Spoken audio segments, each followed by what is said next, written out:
بسم اللہ الرحمن الرحیم۔ سماک تیزی سے آگے بڑھتا ہوا جب کاہنہ سجا کی حویلی سے تھوڑی ہی دور تھا کہ پیچھے سے پھر کسی نے آواز دے کر پکارا۔ سماک نے مڑ کر دیکھا تو ابی حقیق اور خویلہ دونوں باپ بیٹی اس کی طرف آ رہے تھے۔ وہ دونوں جب قریب آئے تو سماک نے ابی حقیق کو مخاطب کر کے پوچھا، اے اس وقت آپ دونوں باپ بیٹی کدھر نکلے ہیں؟ ابی حقیق نے کہا، سماک، ہم نے اسلام کی حقانیت جانچنے کا کام شروع کر دیا ہے اور اس کی ابتدا ہم اس کاہنہ سجا سے کر رہے ہیں۔ اس کے بعد چند دن تک ہم دوسرے شہروں کی طرف بھی نکلیں گے۔ سماک نے خوش طبع سے کہا، آؤ پھر میں بھی سجا ہی کی طرف جا رہا ہوں کیونکہ اس نے مجھے بلایا ہے۔ اس بار خویلہ نے جستجو کیسے انداز میں پوچھا، اس کاہنہ سجا نے آپ کو کیوں بلایا ہے؟ اس پر سماک نے فکرمند لہجے میں پوچھا، دراصل کاہنہ سجا پچھلے کئی روز سے بیمار ہے اور میں ہر روز اس کی عیادت کو آتا رہا ہوں۔ آج صبح بھی میں ہو کر گیا تھا، پر اب اس نے ایک آدمی کو بھیج کر مجھے بلایا ہے۔ وہ آدمی کہہ رہا تھا کہ سجاح کی حالت نازک ہے۔ خویلہ جواب میں خاموش رہی۔ پھر وہ تینوں آگے بڑھ کر کاہنہ سجا کی حویلی میں داخل ہوئے تھے۔ حویلی کے جس کمرے میں کاہنہ سجا کو رکھا گیا تھا اس میں اس کی تیمارداری کو بہت سے لوگ جمع تھے، کیونکہ کاہنہ سجا یثرب کے اندر لوگوں میں ایک بلند و باعزت مقام رکھتی تھی۔ ایک مسہری پر وہ چھت لیٹی تھی اور اس کی آنکھیں کمرے کی چھت پر جمی ہوئی تھی۔ خویلہ اور ابی حقیق جب کمرے میں داخل ہوئے تو سجاح نے ہاتھ کے اشارے سے سماک کو اپنے قریب بلایا اور ایک خالی مسہری پر بیٹھنے کو کہا۔ پھر اس نے نحیف اور کمزور سی آواز میں وہاں جمع سب لوگوں کو باہر نکل جانے کے لیے کہا، اور جس وقت لوگ کمرے سے نکل رہے تھے خویلہ اور ابی حقیق بھی باہر نکلنے لگے تھے۔ سجاح پھر بولی اور سماک کو مخاطب کر کے اس نے کہا، سماک، ابی حقیق اور اس کی بیٹی کو روک لو۔ ابھی تھوڑی ہی دیر ہوئی، میرا موکل مجھے بتا چکا ہے کہ یہ کس کام کی غرض سے میرے پاس آئے ہیں۔ سماک نے آواز دے کر ابی حقیق اور خویلہ کو بلا لیا اور وہ دونوں باپ بیٹی کاہنہ سجا کے سامنے اس مسہری پر آ کر بیٹھ گئے تھے جس پر سماک بیٹھا ہوا تھا۔ تھوڑی دیر تک کاہنہ پھر ٹکٹکی باندھے چھت کو دیکھتی رہی، پھر سماک کی طرف دیکھے بغیر اس نے پوچھا، ابو دجانہ، جانتے ہو میں نے تمہیں کیوں بلایا ہے؟ سماک نے سر آگے جھکا کر اور بڑی اپنائیت اور ملائمت میں کہا، اے کاہنہ، میں کیا جانوں تم نے مجھے کیوں بلایا ہے؟ بس میں تو صرف یہ جانتا ہوں کہ تو نے مجھے بلایا سو میں باغا باغا چلا آیا۔ اب میں کیا جانوں میرے بلائے جانے کا کیا مدعا ہے؟ سجاح نے ڈوبی ڈوبی اور بکری بکری آواز میں کہا، ابو دجانہ، میری زندگی کا کوئی اعتبار نہیں کہ کب روح اس کالبد خاکی سے نکل جائے۔ سنو ابو دجانہ، میں اسلام قبول کر چکی ہوں اور میں نے ابھی تک اس کا کسی سے ذکر نہیں کیا۔ اگر میں ایسا کر گزرتی تو لوگ یہ کہہ کر میری بات ٹال دیتے کہ کاہنہ بہک گئی ہے، مجنون ہو گئی ہے۔ ابو دجانہ، تم گواہ رہنا کہ میں اسلام قبول کر چکی ہوں۔ میں گزشتہ کی اتوار سے تائب ہو گئی ہوں اور ایمان لا چکی ہوں کہ اللہ کے سوا کوئی بندگی اور عبادت کی لائق نہیں، اور مکہ کے محمد صلی اللہ علیہ وسلم بن عبداللہ خداوند کے رسول ہیں۔ سماک نے بے پناہ خوشی کا اظہار کرتے ہوئے کہا، کاہنہ سجا، تو نے ایسی گفتگو کر کے میرا دل خوش کر دیا ہے، پر عام لوگوں کے سامنے بھی اگر تو اپنے اسلام لانے کا ذکر کرتی تو لوگ ہرگز تمہیں مجنون نہ کہتے، اس لیے کہ اوس و خزرج کی ایک بڑی اکثریت اسلام قبول کر چکی ہے اور یہ دین اب دور و نزدیک سب جگہ متعارف ہو چکا ہے۔ سماک جب خاموش ہوا تو ابی حقیق نے بڑی دلچسپی اور جستجو کا مظاہرہ کرتے ہوئے پوچھا، اے کاہنہ، تو نے کیا دے کر اسلام قبول کر لیا؟ حالانکہ تو نہ کبھی گھر سے زیادہ نکلی اور نہ کبھی مکہ گئی، پھر تیری اس تبدیلی دین کی کیا وجہ ہے؟ کاہنہ ہلکا ہلکا مسکرائی، پھر کہا، میں جانتی ہوں اسی وجہ کی تلاش اور جستجو میں تم اور تمہاری بیٹی خویلہ ہو، اور یہ بات مجھے میرے موکل نے کہی ہے۔ میرے اسلام قبول کرنے کی وجہ اس دین کی سچائی اور حقانیت ہے۔ ابی حقیق نے اس بار بڑی تیزی میں پوچھا، اور یہ سچائی تو نے کہاں سے حاصل کی؟ سجاح نے بلا توقف کہا، یہ سچائی میں نے اپنے موکل سے حاصل کی جو ایک جن ہے، اور یہ جن اب خود بھی مسلمان ہے۔ ابی حقیق نے کہا، اے سجاح، کیا تم اس سچائی حاصل کرنے کے واقعے کی تفصیل کہو گی؟ سجاح بولی، ضرور کہوں گی۔ سنو ابی حقیق اور اے ابی حقیق کی بیٹی خبیلہ، تم دونوں مجھے غور سے سنو۔ میں اپنے اس ایمان لانے کی ساری وجہ اور داستان تفصیل کے ساتھ سناتی ہوں۔ اے ابی حقیق، 13 برس پہلے تک شیاطین اور جنات عالم بالا کی طرف پرواز کر کے ملائے اعلیٰ کی باتوں میں سے کچھ نہ کچھ پا لینے میں کامیاب ہو جاتے تھے۔ یہی خبریں آ کر کاہنوں سے کہہ دیا کرتے تھے، اور کاہن ان خبروں میں کچھ اپنے پاس سے ملا کر لوگوں کو متاثر کر کے معاشرے کے اندر اپنی عزت افزائی اور اپنے انعام و اکرام کا سامان فراہم کر لیتے تھے۔ لیکن 13 برس ہوئے، شیاطین اور جنات نے عالم بالا کے اندر ایک غیر معمولی تبدیلی اور انقلاب محسوس کیا۔ انہوں نے دیکھا جہاں عالم بالا میں پہلے وہ چھپ چھپ کر کچھ نہ کچھ حاصل کر لیا کرتے تھے، وہاں اب فرشتوں کا سخت پہرا تھا، اور اگر کوئی جن یا شیطان عالم بالا میں اپنے پہلے مقامات حصول کی طرف جانے کی کوشش کرتا تو شہاب ثاقب کی صورت میں انگارے اس کی طرف لپک پڑتے تھے۔ گویا جنات اور شیاطین کی عالم بالا کی طرف جانے کی پابندی ہی نہیں بلکہ سختی بھی کر دی گئی ہے۔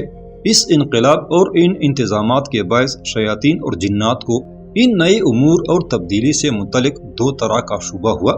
اول یہ کہ خداوند نے اہل زمین پر کوئی عذاب طاری کرنے کا فیصلہ کیا ہے، اور منشائے الہی یہ ہے کہ اس کے نزول سے پہلے جن اس بنک کو پا کر اپنے دوست انسانوں کو خبردار نہ کر دیں۔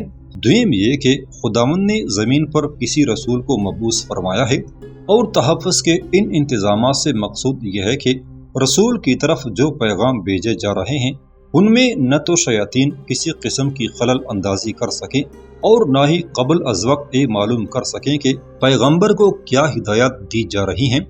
چونکہ عالم بالا میں اس قسم کے غیر معمولی انتظامات اور چوکی پہرے کے یہی 2 مقصد ہو سکتے ہیں، لہٰذا جنات کے گروہ اس تلاش میں نکلے کہ دیکھیں کس قوم پر عذاب طاری ہونے والا ہے، یا زمین پر کس جگہ کوئی رسول مبعوث ہو گیا ہے۔ جنات اسی تلاش میں تھے کہ نخلا کے مقام پر ان جنات کے ایک گروہ نے ایک حیرت انگیز کلام سنا جو راہ راست کی طرف رہنمائی کرنے والا اور انسان کی فلاح اور رہنمائی کا سامان کرنے والا تھا۔ نخلا کے مقام پر جنات کے 2 مختلف گروہوں نے حضور صلی اللہ علیہ وسلم کی زبانی کلام مقدس سنا اور ایمان لائے۔ ایک بار اس وقت جب آپ صلی اللہ علیہ وسلم مکہ سے عکاظ کی طرف جا رہے تھے، اور دوسری بار اس وقت جب آپ صلی اللہ علیہ وسلم طائف سے مکہ جا رہے تھے۔ پہلی بار ایمان لانے والے جنات مشرک تھے، اور دوسری بار ایمان لانے والے حضرت موسیٰ علیہ السلام کو ماننے والے تھے۔ جنات نے یہ کلام اللہ کے رسول محمد صلی اللہ علیہ وسلم بن عبداللہ کی زبانی سنا، جو مکہ سے اپنے چند اصحاب کے ساتھ عکاظ کی طرف جا رہے تھے۔ بس اس کلام سے جنوں پر یہ بات واضح ہو گئی کہ کسی قوم پر عذاب نہیں طاری ہو رہا، بلکہ عرب کی سرزمین کے اندر خداوند نے محمد صلی اللہ علیہ وسلم بن عبداللہ کو اپنا آخری اور سب سے برگزیدہ رسول مبعوث کیا ہے، اور جو کلام ان پر وحی کیا جاتا ہے اسی کلام کی شیاطین سے حفاظت کی خاطر عالم بالا کے چوکی پہرے سخت کر دیے گئے ہیں۔ بس یہ جنات مکہ میں مبعوث ہونے والے اس رسول صلی اللہ علیہ وسلم پر ایمان لائے، اور اپنی قوم میں جا کر اس دین کی تبلیغ بھی کی، جس کے نتیجے میں اس جن نے بھی اسلام قبول کر لیا جو میرا موکل ہے، اور جب اس موکل نے یہ تفصیل مجھے بتائی تو میں نے بھی اسلام قبول کر لیا۔ اے ابی حقیق، اللہ کے رسول محمد صلی اللہ علیہ وسلم بن عبداللہ پر ایمان لانے والے یہ جنات مشرک ہونے کے ساتھ یہ بھی خیالات کرتے تھے کہ اللہ کے بیوی بچے بھی ہیں۔ بس یہ کلام سن کر وہ جنات نہ صرف شرک سے تائب ہوئے بلکہ انہیں اس بات کا بھی پختہ یقین ہو گیا کہ نہ خداوند سے کوئی پیدا ہوا اور نہ وہ کسی سے پیدا ہوا۔ اے ابی حقیق، میں بھی پہلے مشرکہ تھی، اسلام قبول کرنے کے بعد ابی حقیق میں نے جانا کہ جھینگر رات کو کیوں جاگتے ہیں، تتلیاں کیوں ڈال ڈال پھرتی ہیں، چڑیاں صبح کا اعلان کیوں کرتی ہیں، بھنورے کیوں پاگل ہلکان ہوتے پھرتے ہیں، پروانے کیوں اپنا تن جلاتے ہیں، ماں بچے کو کیوں چھاتی سے لگاتی ہے، کیوں باپ اپنے بچے کے سر پر شفقت کا ہاتھ رکھتا ہے، آسمان کے طاقوں میں انجم کیوں روشن ہوتے ہیں، شہد کی مکھی اتنی محنت اور مشقت کیوں کرتی ہے، سورج اور چاند کیوں اپنے اپنے زاویوں پر طلوع ہو کر اپنی منزل کی طرف رواں دواں ہوتے ہیں، اور رات دن کیوں ایک سلیقے کے ساتھ ایک دوسرے کے بعد آتے ہیں؟ اے ابی حقیق، ان سب امور کے پیچھے میرے اس رب کا قانون فطرت کام کر رہا ہے جو وحدہ لا شریک ہے۔ دریاؤں کا خروش، ہواؤں کی مستی اسی کے اذن سے، بلبل کا ترنم، کائنات کی گردش اسی کی پروانگی سے، چاند کی سرگوشیاں، طاؤس کا خرام اس کی عطا سے۔ اے ابن حقیق، انسان بڑا ناشکرا ہے، رسولوں کے مبعوث کیے جانے کے باوجود آخرت اور قیامت سے انکار کرتا ہے اور اسے ناممکن تصور کرتا ہے، حالانکہ جس طرح چاند، سورج، رات اور دن خداوند کے قدرت کے عظیم نشانات ہیں، اسی طرح آخرت اور دوزخ عزائم قدرت ہیں۔ اگر چاند اور سورج کا وجود ممکن تھا، اگر رات اور دن کا اس باقاعدگی کے ساتھ آنا جانا غیر ممکن نہ تھا، تو پھر قیامت و دوزخ کا وجود آخر کیوں اور کیسے غیر ممکن ہو گیا؟ سورج، چاند اور رات دن کو چونکہ ہم ہر وقت اپنی آنکھوں سے دیکھتے ہیں، اس لیے ان پر کوئی حیرت نہیں ہوتی۔ اگر یہ چیزیں بھی ہمارے مشاہدے میں نہ آئی ہوتی اور کوئی ہمیں خبر دیتا کہ چاند اور سورج جیسی کوئی چیز بھی ہے جس کے چھپنے سے دنیا میں اندھیرا اور جس کے نکلنے سے دنیا چمک اٹھتی ہے، تو لوگ اس کا سن کر ٹھٹھے مارتے۔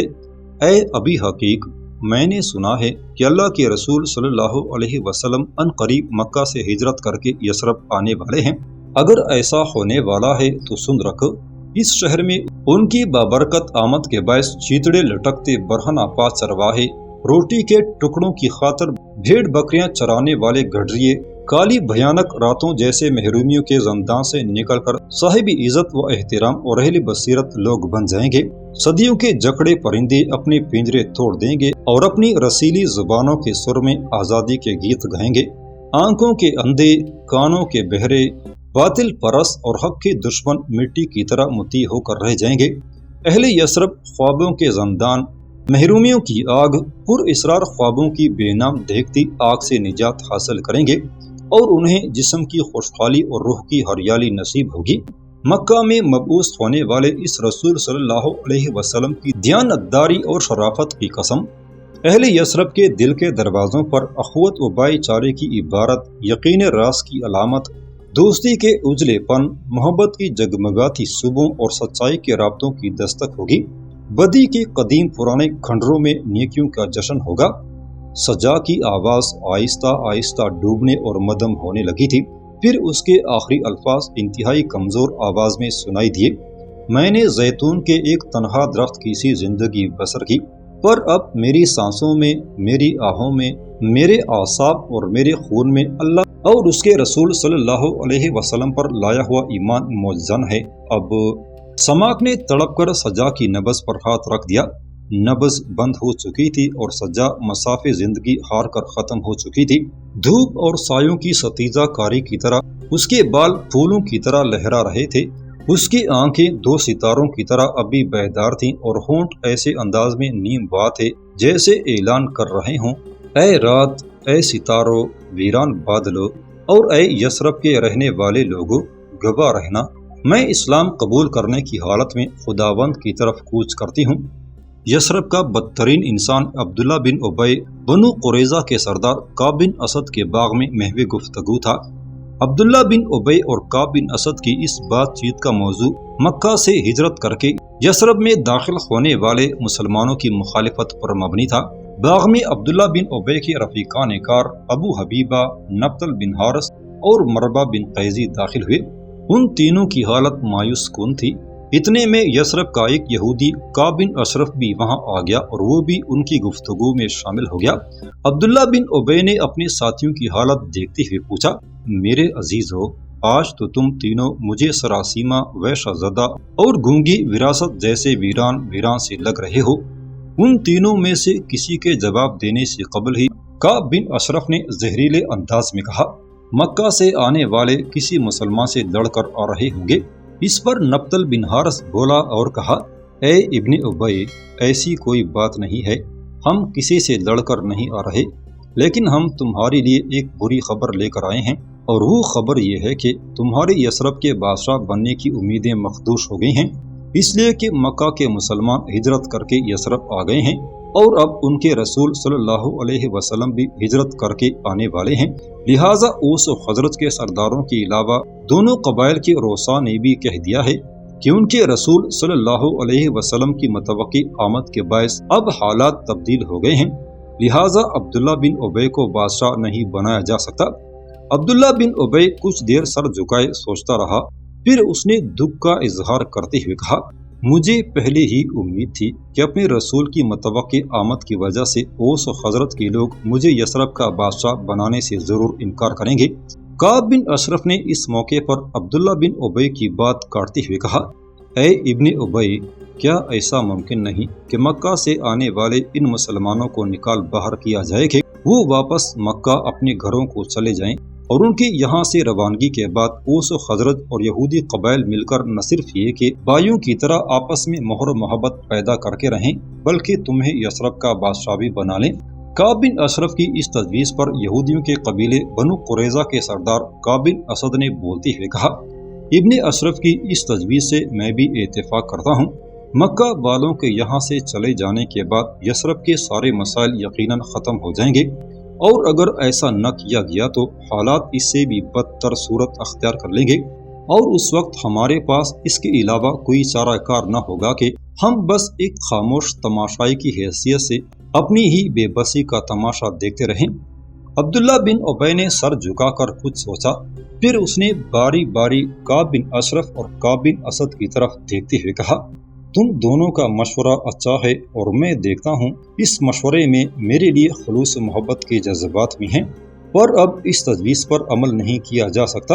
اوس و خزرج کی اکثریت اسلام قبول کر چکی ہے، اور اس موقع پر اگر مکہ والوں کو نکالنے کی تحریک چلائی گئی تو اس تحریک کا انجام اس حال جیسا ہوگا جسے بھیڑوں کے چتے میں جھونک دیا گیا ہو۔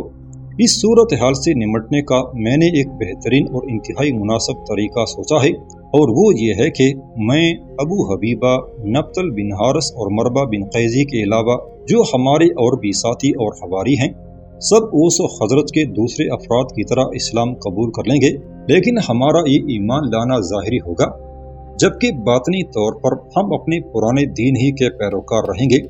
اس طرح یہ ظاہری ایمان لا کر ہم اپنے آپ کو مسلمانوں کے گروہ میں شامل کر لیں گے، اور اس کے بعد ہمارے اصل کام کی ابتدا ہوگی، اور وہ کام یہ ہوگا کہ ہم منافقانہ رویہ اختیار کرتے ہوئے اوس و خزرج اور منافقین کے درمیان لا تعلقی اور نفرت کی خلیج بڑھاتے رہیں، غلط فہمی میں اضافہ کرتے رہیں گے۔ اوس و خزرج کو نہ صرف مکہ سے آنے والوں بلکہ ان کے رسول صلی اللہ علیہ وسلم سے بھی متنفر کرنے کا کام شروع کر دیں گے، اور مجھے امید ہے کہ منافقت کے اس لباس میں ہم اپنا مدعا حاصل کرنے میں ضرور کامیاب ہو جائیں گے۔ اے میرے عزیزو، اب بولو، میری یہ سوچ کیسی اور میرا یہ لائے عمل کیسا بھیانک ہے؟ عبداللہ بن ابی کے اس استفسار پر کعب بن اشرف نے مسکراتے ہوئے کہا، اے ابن ابی، تمہاری سوچیں یقیناً راست اور تمہارا یہ فیصلہ بہترین ہے۔ اپنے اس فیصلے پر عمل درآمد کرتے ہوئے اگر تم اوس و خزرج اور مہاجرین میں نفرت بھری دوریاں اور کھروج بھرے فاصلے حائل کرنے میں کامیاب ہو گئے تو تم نہ صرف اوس و خزرج بلکہ یہود قبائل میں بھی اپنی موجودہ حالت سے کئی گنا زیادہ مقبولیت حاصل کرنے میں کامیاب ہو جاؤ گے۔ بنو قریظہ کے کعب بن اسد نے بھی اس فیصلے سے اتفاق کیا، پھر وہ سب اٹھ کر شہر کی طرف جا رہے تھے۔